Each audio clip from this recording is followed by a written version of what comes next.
If I have advice to Malik, I give to Malik to him. Yes, it's true.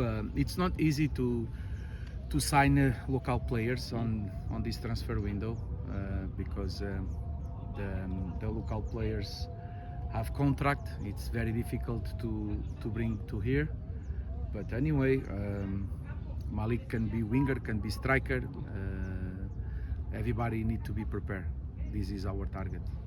That anyone that go to play on this position must be prepared, and according with the player that play there, have different characteristics. So the team need to know to play. It's different if he's a player that need space for explore the deep of opponent team. If he's a player that gonna hold more the ball.